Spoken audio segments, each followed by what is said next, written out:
Assalamualaikum warahmatullahi wabarakatuh. Pemirsa Nas NTV dimanapun Anda berada, semoga Anda sehat selalu dan bahagia. Kembali kita berjumpa dalam program Ngonten, ngobrolin tema nasional yang hadir kembali dalam kanal ini yang merupakan bagian dari kanal multimedia Nasional.News yang fokus dalam news and talk dan live streaming. Teman-teman semua, pada kesempatan ini kita sudah kembali berjumpa juga dengan kolega saya, Bung Imam Nawawi, Direktur Progressive Studies and Empowerment Center, yayasan atau lembaga riset dan pemberdayaan yang pada kesempatan ini berkenan hadir dalam kesempatan bincang konten kita.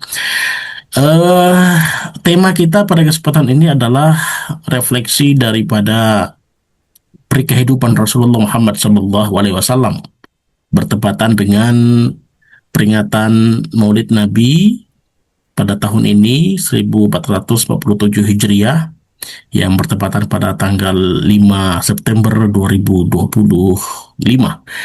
Teman-teman semua, kita sapa Bung Imam.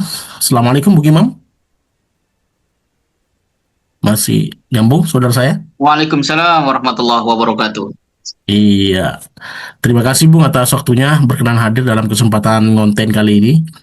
Alhamdulillah Iya, kesempatan ini kita akan, ya, sama. iya, Alhamdulillah. Kita akan mencoba merefleksi perkehidupan Rasulullah Muhammad Sallallahu Alaihi Wasallam yang hari ini kita peringati hari lahirnya. Eh, Sebagai awal, mungkin perlu kita sekali lagi figur beliau ini kan adalah figur yang mendunia, yang sangat inspiratif dan membuat perubahan yang luar biasa bagi kehidupan. Eh, apa sebetulnya makna yang utama dari peringatan Maulid Nabi Muhammad SAW ini dalam konteks kehidupan hari ini, Bung? Dalam artian dalam konteks kehidupan manusia, bukan hanya umat Muslim, tapi kehidupan manusia seluruhnya karena cakupan pengaruh beliau itu melampaui sekedar komunitas Muslim dunia, Bung Imam.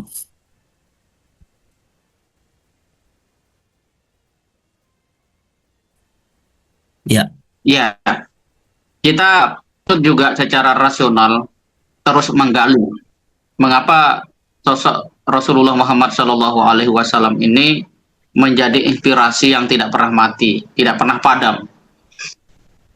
Tentu ini terkait dengan sosok beliau yang memang manusia, manusia biasa. ya, Akan tetapi beliau mampu menjadi orang yang memperagakan panduan hidup yang dikehendaki oleh Allah Subhanahu wa taala. Ini yang menjadi sebuah poin penting ketika kita melihat Rasulullah Muhammad Shallallahu alaihi wasallam. Mungkin sebagian anak muda itu senang melihat ketika ada sosok-sosok yang fiktif ya dalam bentuk film gitu ya, yang diberi kemampuan terbang gitu ya, diberi kemampuan mengangkat gunung macam-macam gitu ya. Akan tetapi dalam realitas sosok yang seperti itu tidak pernah ada. Sehingga dia tidak bisa menjadi sebuah teladan. Nah, Rasulullah ini manusia seperti kita, makan, minum, berkeluarga, dan yang sangat penting dari sisi kehidupan Rasulullah Shallallahu Alaihi Wasallam adalah desain yang Tuhan gambarkan kepada kita melalui catatan sejarah bahwa beliau adalah manusia yang memiliki legitimasi kuat. Saya katakan legitimasi kuat karena sejak kecil Rasulullah itu sudah diakui oleh masyarakat Quraisy. Masyarakat yang ketika itu jahiliyah. Mungkin lebih dari sekedar korupsi yang dilakukan oleh orang pada era modern. Ini menandakan kepada kita bahwa bekal terbaik ketika kita ingin menjadi sosok yang punya kebermanfaatan dalam hidup ini adalah, sebentar bro, Lanjut, Bung.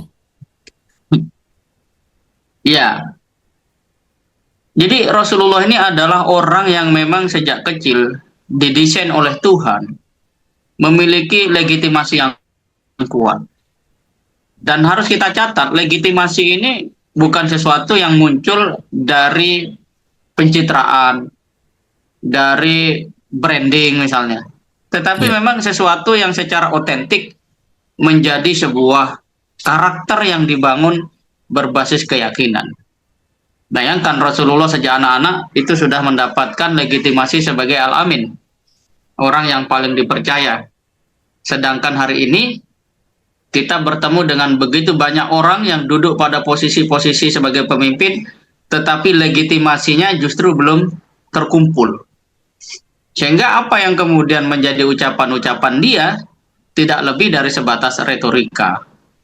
Nah, dengan fakta yang seperti itu, kita bisa melihat bahwa Maulid Nabi ini mengingatkan kita untuk menjadi pribadi yang punya otentifikasi. Bagaimana kita ini pribadi yang otentik?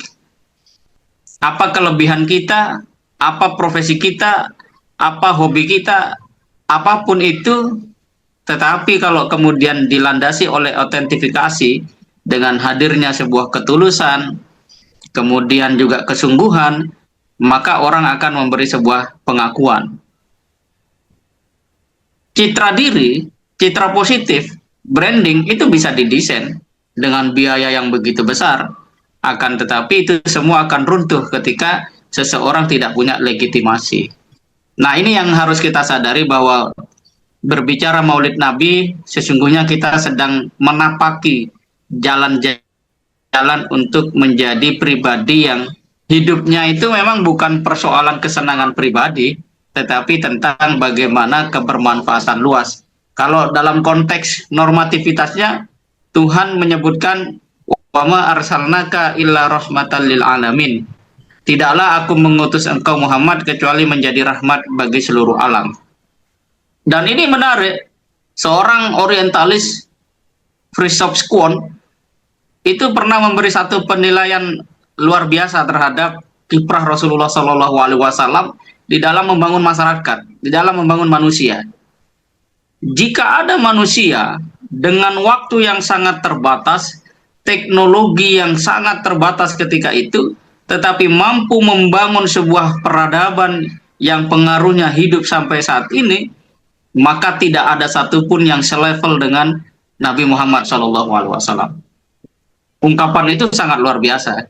Jadi kalau misalnya apa yang disampaikan oleh Schwann itu disadari oleh anak-anak muda hari ini, bahkan pemimpin misalnya, untuk membangun Indonesia Emas 2045 itu jalannya sebenarnya sangat jelas kalau mengikuti langkah-langkah yang dibangun oleh Rasulullah SAW. Fokus bagaimana legitimasi itu muncul, bukan sibuk membangun citra.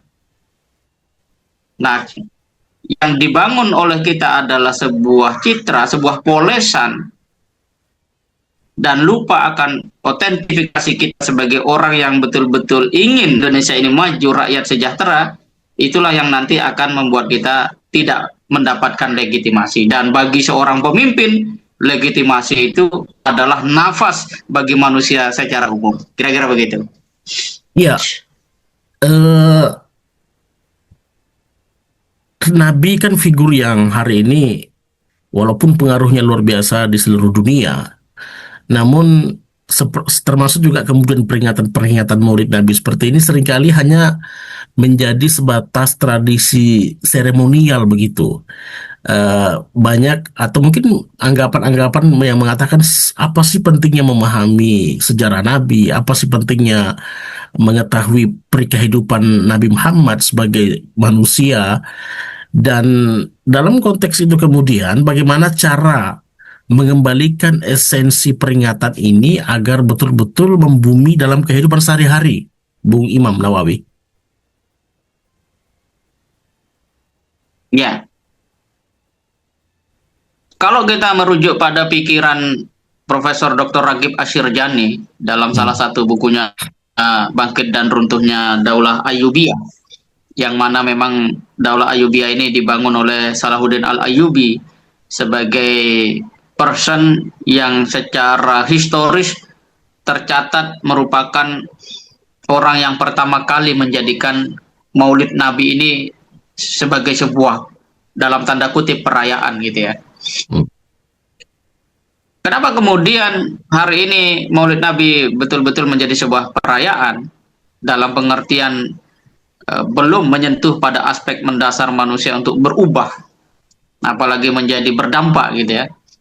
Itu tidak lebih karena kita cenderung melihat apa yang telah terjadi di masa lalu itu sebagai sebuah tradisi yang kita ulang saja. Hmm. Kalau Maulid Nabi begini, beberapa tempat mungkin juga mengalami bagaimana ada edaran untuk iuran menggelar Maulid Nabi dengan mengundang kiai atau ustadz untuk tablik akbar dan sebagainya. Ya. Itu adalah cara yang sangat bagus karena ada majelis ilmu dibentuk. Namun yang sebenarnya juga penting adalah bagaimana seremoni-seremoni yang seperti itu bisa memberikan bekas atau dampak yang besar. Misalnya, selesai dari perayaan Maulid Nabi, orang menjadi cinta sholat berjamaah. Misalnya ini ya. Hmm. Tetapi kebanyakan orang karena melihat itu sebagai sebuah tradisi semata, maka dengan menghadiri majelis ilmu, tablik akbar dan seterusnya, mereka sudah merasa gugur bahwa itulah cinta mereka kepada Nabi Muhammad SAW. Tentu saja kita tidak perlu menyoal apakah itu cinta yang benar atau tidak. Yang jelas Rasulullah itu bersabda bahwa anta ma'aman ahbabta. Engkau bersama dengan orang yang engkau cintai. Ya, meskipun dalam konteks seremoni itu masyarakat hanya mendengar dan kemudian tidak menindaklanjuti apa yang menjadi konten dari majelis ilmu itu, ya itu sudah level cinta mereka. Dan saya kira Rasulullah itu, Masya Allah, luar biasa ya. Pasti Rasulullah itu tidak akan membenci, karena memang sudah ada cinta, ada bukti cinta di situ. Hmm. Nah, kembali pada apa yang kita temukan dalam sejarah, kenapa Salahuddin Al-Ayyubi menjadikan Maulid Nabi ini sebagai sebuah perayaan. Jadi situasinya ketika itu, umat Islam ini sudah lelah. Perang tidak pernah usai, cenderung kalah, bahkan mungkin menghadapi situasi yang sangat lelah, dan Salahuddin Al-Ayyubi kemudian melihat bahwa Maulid Nabi ini bisa menjadi momentum untuk menyegarkan optimisme kaum muslimin ketika itu di Mesir, dan pada akhirnya kita tahu Salahuddin Al-Ayyubi adalah orang yang berhasil membebaskan Masjidil Aqsa atau Baitul Maqdis dari cengkraman Salibis. Nah, bagaimana supaya Maulid Nabi nanti ini yang kita peringati ini punya dampak bagi diri kita minimal. Ragib Asyirjani itu mengatakan Allah Subhanahu wa taala itu menuntut kita pada 3 hal. Pertama, aktif membaca. Yang kedua, aktif berpikir. Dan yang ketiga adalah bagaimana kita beramal dengan nilai-nilai keimanan itu. Kenapa kemudian Ragib Asyirjani memahami atau menyodorkan 3 hal itu? Karena dia menulis begitu banyak daulah yang ada di muka bumi dalam sejarah, yang satu persatu beliau ulas. Jadi dengan membaca kita akan tahu apa sih sebenarnya esensi dari Maulid Nabi ini.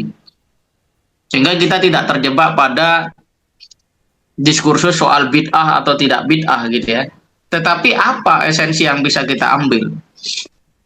Karena bagaimanapun kelahiran Rasulullah SAW itu fenomena yang tidak biasa. Apalagi kalau melihat Rasulullah SAW memang figur yang kata Allah itu la'ala hulukin adim, memang punya kepribadian yang agung, budi luhur yang agung, gitu. Sehingga kalau kita bicara Maulid, berarti kita bicara tentang bagaimana titik nol kita mulai menjadi pribadi yang punya sebuah cita-cita, gitu. Rasulullah kita tahu menjadi mulia bukan karena pakai Alphard gitu ya. Kalau sekarang begitu, yang kemudian mengundang kemarahan orang, dia bisa dihancurkan berapapun miliar. Dalam diri Rasulullah itu tidak ada yang tidak nampak, dan kalau mau dirusak tidak mungkin dirusak karena dia sifatnya akhlak. Ya, Akhlak itu tidak bisa dirusak. Tapi kalau Alphard atau apalah namanya mobil, ya Lamborghini gitu, itu bisa dirusak. Seperti kemarin kejadian bagaimana aset anggota DPR yang kemudian dihancurkan oleh massa. Tapi Rasulullah tidak bisa dihancurkan. Bahkan Rasulullah ini kalau dihina semakin mulia, tidak semakin terhina. Justru yang menghina itulah yang semakin kehilangan kemuliaan. Kemudian berpikir, kata Ragib Asyirjani, dalam pengertian adalah kalau kita hubungkan misalnya Maulid Nabi dengan upaya membangun Indonesia Emas 2045, itu bisa kita tarik sebuah pemahaman bahwa ada korelasi kalau Indonesia ingin Indonesia Emas 2045 dengan sisa waktu 20 tahun dengan meneladani Rasulullah SAW, maka itu akan bisa terwujud. Ingat, meneladani Rasulullah itu bukan sebatas sholat berjamaah, berzikir, berdagang gitu ya, tetapi juga policy di dalam membuat kebijakan-kebijakan. Nah, ini penting bahwa yang harus meneladani Rasulullah itu individu sebagai warga negara biasa sampai pada individu yang memiliki legitimasi ataupun memiliki mandat dari rakyat untuk mengurusi masalah-masalah keindonesiaan ini.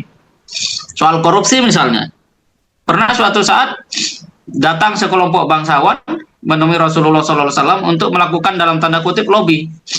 Karena ada bukti salah satu anggota keluarga mereka mencuri. Ketika lobby itu datang, ya tentu saja yang namanya lobby orang-orang bangsawan kita tahu bukan cek kosong, ya bukan gerobak tidak ada isinya gitu ya. Tetapi Rasulullah kemudian mengatakan inilah yang dahulu menyebabkan peradaban Bani Israel itu hancur. Karena hukum tegak kepada mereka yang miskin, yang lemah, sementara dia menjadi tumpul kepada orang yang kaya.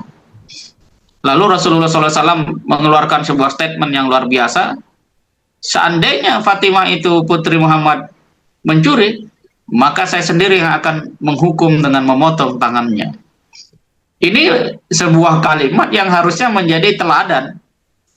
Ya, kalau di Indonesia, bagi presiden, bagi siapapun yang punya kewenangan untuk menegakkan keadilan di Indonesia ini. Jadi esensi daripada meneladani Rasulullah Muhammad SAW lewat seremoni-seremoni yang kita buat, kita create, adalah bagaimana kita menjadi orang yang bisa melihat bahwa hanya dengan meneladani Rasulullah itulah kehidupan kita akan jadi lebih baik. Ya, contohlah kalau paling sederhana soal disiplin sholat. Disiplin sholat itu berarti kita sadar waktu.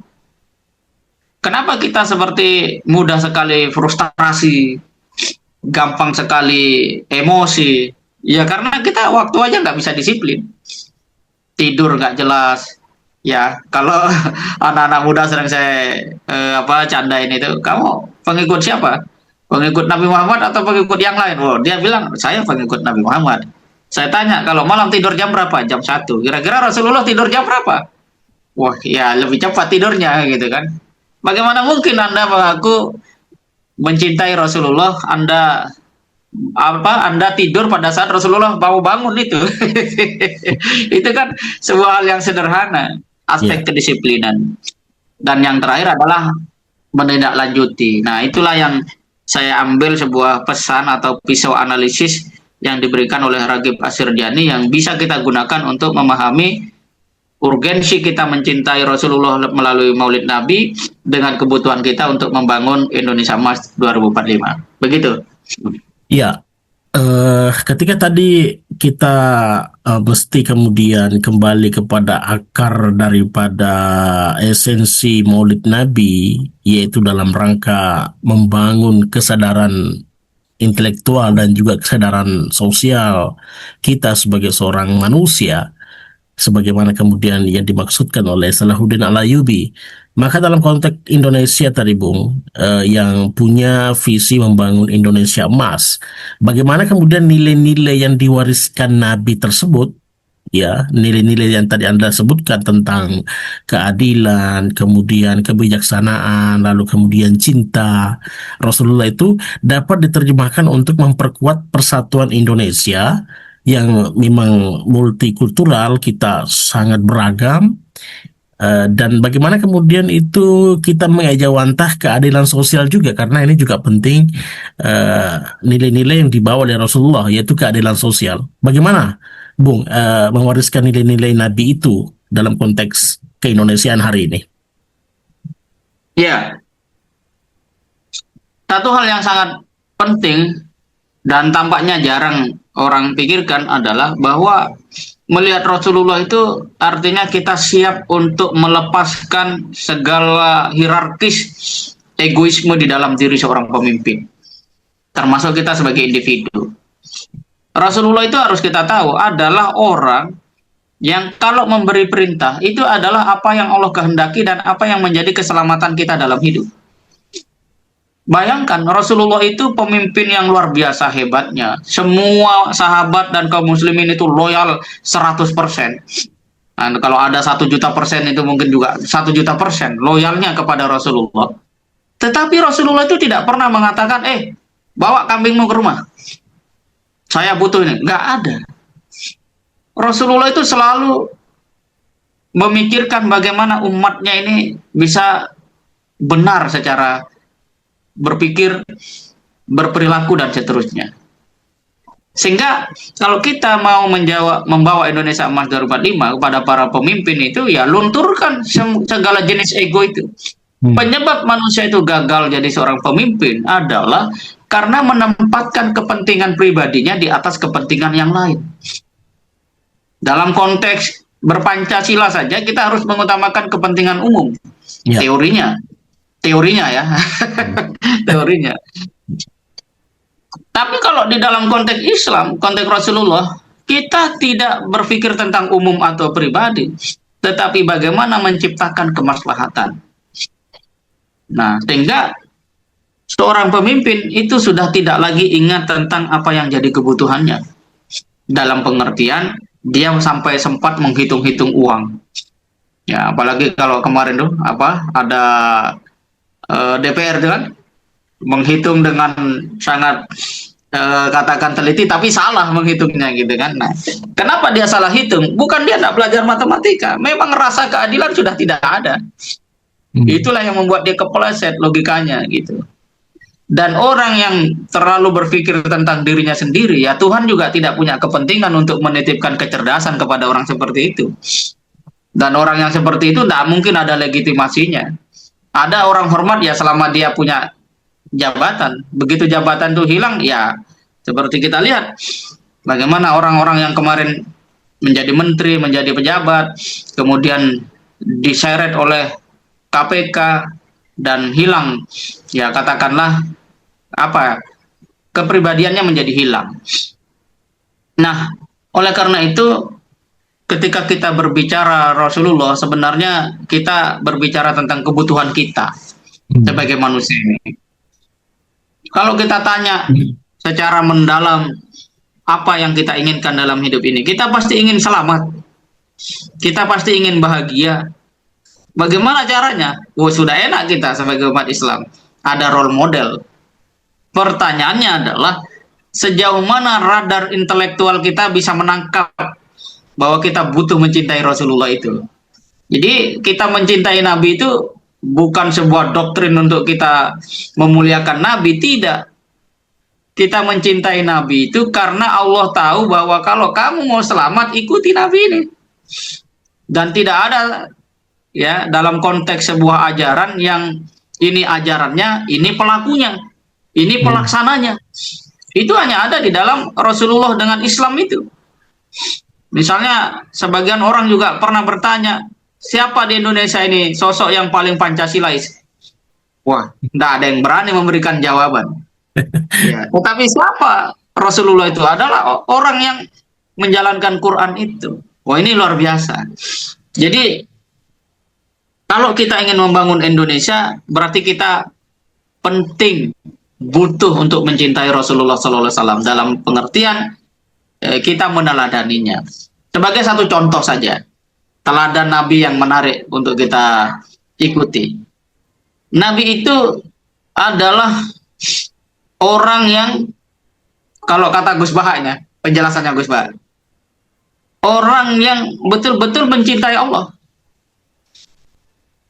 Ya, suatu saat ada hadis yang menjelaskan bahwa Rasulullah itu tengah malam bangun sholat tahajud, sedangkan Siti Aisyah itu tidur. Nah, kalau kita perhatikan dari seluruh istri Rasulullah sepeninggal Siti Khadijah radhiyallahu anha, itu yang gadis adalah Siti Aisyah. Dan kita tahu namanya orang Arab itu pasti cantik kan begitu, ya. Orang pasti cantik. Tetapi Rasulullah di tengah malam itu tidak kemudian istilah kata tergoda untuk tidur lelap bersama istri yang sangat cantik. Rasulullah tetap bangun. Ini menandakan kepada kita bahwa Rasulullah SAW itu adalah pemimpin yang memang mencintai Allah. Sehingga ketika kemudian dianalisis, oh memang ini Nabi. Kalau dia bukan Nabi pasti lain cerita. Kan seperti itu. Nah, ini pendekatan dari Gus Baha. Maka kemudian ada anekdot yang dibuat yang juga disampaikan oleh Gus Baha, bahwa nanti itu ternyata orang yang masuk neraka adalah orang yang tidak tahajud. Kenapa? Wah, Rasulullah aja istrinya cantik tetap tahajud. Nah ini kok ada orang istrinya sudah tidak cantik tidak tahajud pula. Nah ini menandakan kepada kita bahwa level kecintaan harus kita arahkan kepada cara-cara yang membentuk sikap dan pribadi kita itu dapat mengenali ajaran Allah dengan baik dan kita mencintai ajaran Allah itu. Tentu ini butuh proses. Nggak bisa kemudian kita mendengar hari ini, hari itu besok kita akan jadi orang seperti Rasulullah. Tidak, ini proses. Nah proses inilah yang butuh pupuk bernama pengetahuan. Itulah kenapa peringatan Maulid Nabi ini menjadi penting, menjadi kita butuhkan. Karena itu bagian daripada upaya untuk memperkuat proses kita mencintai Allah dan proses kita menebar rahmat dimanapun kita berada. Iya, makin menarik ini. Saya tertarik dengan bagaimana kemudian profil Rasulullah yang sedemikian luar biasa dan mampu kemudian mengendalikan, kalau tadi dikatakan hasrat-hasrat duniawi itu kan menandakan ada kekuatan besar, power yang besar yang belum miliki. Nah, apa sebetulnya tantangan utama dalam menjaga makna maulid atau makna daripada suri toladan Nabi itu agar tidak sekedar menjadi agenda ritual dalam ritual seperti tahunan Maulid Nabi, tapi juga memang betul-betul aktual dalam respon problem bangsa seperti masalah kemiskinan, keadilan sosial, dan juga yang paling penting adalah etika politik, Bung Imam Nawawi. Ya, ada satu momen saya kira, karena kalau diruntut ya, kita urut satu persatu sejarah Nabi itu, Masya Allah, ya jutaan halaman tidak akan selesai. Tapi saya ingin berangkat pada satu momen di mana ketika itu Rasulullah SAW masih hidup pamannya Abu Thalib, kemudian datang pemuka-pemuka dari suku Quraisy yang menawarkan harta, tahta, dan wanita. Itu. Tapi kemudian Rasulullah SAW memberikan sebuah penegasan. Seandainya mereka bisa memberikan matahari di tangan kananku dan rembulan di tangan kiriku, maka aku tidak akan menerima itu. Ya, saya tidak akan menghentikan dakwah ini sampai aku menang atau binasa di dalamnya. Ini menunjukkan kepada kita bahwa seorang muslim itu sudah jelas target hidupnya. Ya, target hidupnya itu sudah jelas. Tujuannya juga sudah pasti. Ketika kita terombang-ambing oleh keadaan dan seterusnya, itu berarti kita kembali penting untuk meneguhkan tujuan kita kemana. Apalagi kan ujian-ujian manusia itu soal itu saja. Ada yang orang spiritualnya bagus, ujian ekonominya, ya dia mendapat ujian ekonomi. Tapi kalau dia masih ingat dengan tujuannya, dia komitmen dengan tujuannya, ujian ekonomi itu tidak membuat dia menjadi orang yang harus melakukan korupsi, apalagi menipu rakyat gitu ya. Ada orang ekonominya bagus, spiritualitasnya ya belum tertata. Apa artinya? Semua orang akan diuji. Dan Rasulullah itu diuji tiga-tiganya. Harta, tahta, dan wanita. Tetapi semua itu kecil di hadapan Rasulullah. Kenapa? Sudah ada misi hidup. Jadi kalau kita ingin meneladani Nabi secara sungguh-sungguh, dengan kita terus berkuat melalui perayaan Maulid Nabi ini, maka kita harus memastikan apa tujuan hidup yang paling penting dalam kehidupan ini, yang kita miliki, yang akan jadi target kita. Kalau Rasulullah SAW mengatakan bahwa dia tidak akan berhenti dalam dakwah ini, berarti kita harus juga punya sebuah tekad yang sama. Ya, misalnya kalau saya sering cerita ke teman-teman muda, ya apalagi kalau ada anak muda kemudian datang dan mengatakan, oh alhamdulillah saya terima kasih membaca tulisan Mas Imam di website tiap hari. Apa yang membuat Mas Imam bisa nulis setiap hari? Saya bilang selama ada matahari terbit baru dan Allah memberikan nafas, maka saya juga harus menerbitkan tulisan yang baru. Wah itu kan sebuah tekad. Ada sesuatu yang kemudian kita mau tuju, sehingga apakah tulisan kita itu mendapatkan benefit berupa uang secara langsung, apakah ini diterima oleh orang, apakah diabaikan oleh orang, itu tidak penting. Yang penting kita mengisi hari itu dengan satu kebaikan. Ya, contoh yang saya lakukan menulis. Teman-teman punya kebaikan, habit ataupun cita-cita yang lain ataupun hobi yang lain, lakukan saja. Tapi arahkan itu untuk kebaikan, untuk dakwah dan seterusnya. Nah, kalau ada yang seperti itu, oh masya Allah, ya itu akan membuat kita itu punya sebuah karakter, karakter yang pada akhirnya menjadikan legitimasi itu ada di dalam diri kita. Nah, ini pentingnya, apalagi bagi anak muda, itu proses-proses membangun, kalau bahasa profesional itu portofolio, ya, portofolio. Jadi kalau mahasiswa harus banyak dapat sertifikat, makanya sekarang banyak sertifikat dan seterusnya, itu portofolio untuk menunjukkan bahwa seseorang itu aktif belajar, punya kompetensi dan seterusnya. Nah, semua itu akan berguna dan sangat bermanfaat bagi kehidupan kita dan orang lain kalau kita meneladani Rasulullah dengan sebuah tujuan. Ya sekarang kita bisa ambil contoh lah, Rasulullah itu setiap malam tahajud. Ya kalau kita nggak bisa setiap malam, minimal sepekan 2 kali, 3 kali. Kalau kita nggak bisa 11 rakaat, tapi bisa setiap malam, ya jalankan yang sebisanya. Karena Rasulullah itu bukan untuk diikuti 100%, nggak bisa kita. Mengikuti Rasulullah 100% itu nggak bisa. Jangankan mengikuti Rasulullah, mengikuti ulama-ulama kita yang terdahulu di Indonesia, ya misalnya Kiai Haji Ahmad Dahlan, kemudian Kiai Haji Hasyim Asy'ari, kemudian kalau kita di Daitul ada Ustaz Abdullah Said, itu saja kita nggak bisa mengikuti 100% mereka itu, apalagi Rasulullah Muhammad SAW. Tapi ketidakmampuan kita untuk mengikuti secara penuh bukan berarti kita tidak perlu mengikuti. Nah, saya sering mengilustrasikan bahwa saya namanya Imam Nawawi, dan nama ini inspirasi dari ulama besar di Damaskus, yaitu Imam An-Nawawi yang mengarang kitab Arba'in Nawawi.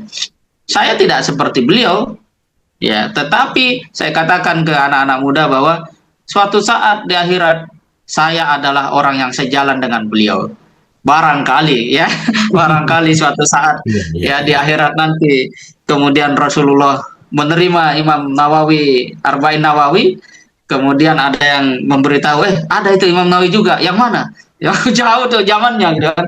Tapi paling tidak, kalaupun saya tidak sejajar dengan beliau, dan itu tidak mungkin memang, karena beliau adalah orang yang sangat luar biasa, setidak-tidaknya saya sejalan dengan beliau. Nah itulah kenapa Allah Subhanahu Wa Taala meminta kita untuk mengikuti Rasulullah dengan meneladani kehidupan beliau yang memang multi sisi, ya kira-kira begitu.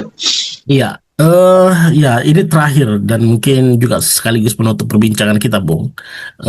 Sebagai seorang Muslim atau ya sebagai manusia lah, tentu kita menjadikan sosok Rasulullah ini Rasulullah Muhammad Sallallahu Alaihi Wasallam sebagai teladan. Pertanyaannya, apa yang paling penting ditransformasikan? Apa yang paling penting ditransformasikan dalam kepemimpinan berbangsa dan bernegara di Indonesia untuk saat ini, untuk menuju masa depan Indonesia yang melejit, Bung Imam? Ya, jadi ketika Rasulullah itu pertama datang ke Yasrib yang menjadi Madinah Al-Munawwarah pada akhirnya, yaitu pada hari pertama hijrah itu menginjakkan kaki di Madinah, Hmm, pesan Rasul itu sangat jelas. Asfus salam gitu kan. Bagaimana kita mengucapkan kebaikan-kebaikan, hmm, menebarkan salam. Ya, jadi jangan ada ucapan-ucapan yang tidak penting sebenarnya. Ya, di antara kita ini, apalagi kalau dari pejabat kepada rakyat. Oh, jangan. Harus betul-betul ucapan yang selamat dan menyelamatkan. Asfus salam. Wa'at imut to'am. Dan berikan makan. Itu artinya apa? Buat kebijakan yang memungkinkan seluruh rakyat Indonesia ini tidak ada yang lapar. hmm. Nah, Sejahtera ya? itu begitu kalau bagi seorang presiden, ya. Itu Iya, atau gubernur atau bupati atau menteri. Buat ciptakan sebuah sistem yang secara langsung, secara menyeluruh memastikan tidak ada dalam 24 jam rakyat Indonesia yang tidak makan pada satu hari. Wa'at imut to'am. Wah, ini penting. Nah, ya, tentu saja soal makan ini bukan persoalan yang kemudian, ya ayo ini makan. Walaupun Presiden Prabowo itu ya satu sisi kita harus akui dia keren dengan membuat program makan bergizi gratis. iya. Ya, orang disuruh makan itu benar. Tapi kemudian yang harus ditingkatkan bukan hanya anaknya yang makan, bapaknya juga harus bisa makan. Dengan Iya, iya, cara iya. berikan lapangan pekerjaan kan begitu. Ya, Karena sumber makan itu bukan hanya yang datang dari program, tetapi juga bagaimana keluarganya sejahtera. hmm, Nah, kalau tidak ada makanan, wah itu hancur, ya. Karena bagaimanapun Allah Subhanahu Wa Taala juga mengatakan zat Allah Subhanahu Wa Taala sebagai Tuhan itu adalah yang alladzi at'amahum min ju' wa amanahum min khauf. Allah itu menunjukkan bahwa dirinya lah yang memberikan makan kepada orang yang lapar. Jadi mengenal Allah itu tidak usah sulit-sulit. Allah itu yang menjamin kita makan. Maka ketika acara bincang literasi itu Kang Maman dapat nasihat itu kan dari apa namanya gurunya bahwa orang yang paling kufur itu adalah orang yang yakin atau ragu bahwa besok dia bisa makan. Gitu. Ini tidak berarti menunjukkan kita bebas dari ujian, tetap ada ujian, tapi tidak usah takut tentang besok itu. Kita itu oleh Allah tidak dituntut, kamu takutlah besok kalau bisa makan, tidak begitu kok. Tetapi kamu takutlah kalau kamu tidak bertakwa, gitu kan, tidak beriman, tidak beramal soleh. Kalau soal makan itu pasti dijamin. Tetapi dalam konteks konstruk sosial, apalagi dalam level bangsa dan bernegara, itu pemimpin perlu menciptakan satu sistem dan mekanisme yang memastikan seluruh rakyat Indonesia bisa makan. Nah, itu meneladani Rasulullah itu. Nah, yang terakhir Rasulullah memberikan satu pesan penting, bagaimana kita bangun di tengah malam dan pada saat itu banyak manusia sedang tidur. Wah, itu pemimpin sejati, begitu kriterianya menurut Rasulullah Sallallahu Alaihi Wasallam. Ya, jadi agar peringatan Maulid Nabi ini membuat kita menjadi orang yang punya harapan baru, punya energi besar yang bisa ditransformasikan kepada sesama. Jadi meneladani Rasulullah itu memandang bahwa apa yang disampaikan Rasulullah penting untuk ditangkap menjadi sebuah bahan dalam rangka membentuk kebijakan-kebijakan yang konkret yang secara langsung menjamin kemaslahatan rakyat.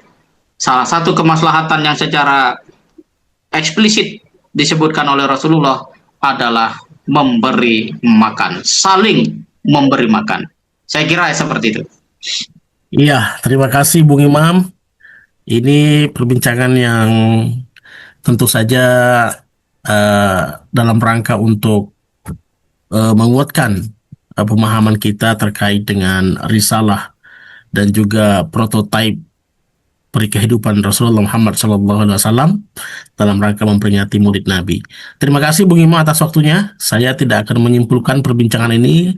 Pemirsa semua dapat memberikan respons di kolom komentar dan juga eh, share video ini, link video ini apabila bermanfaat.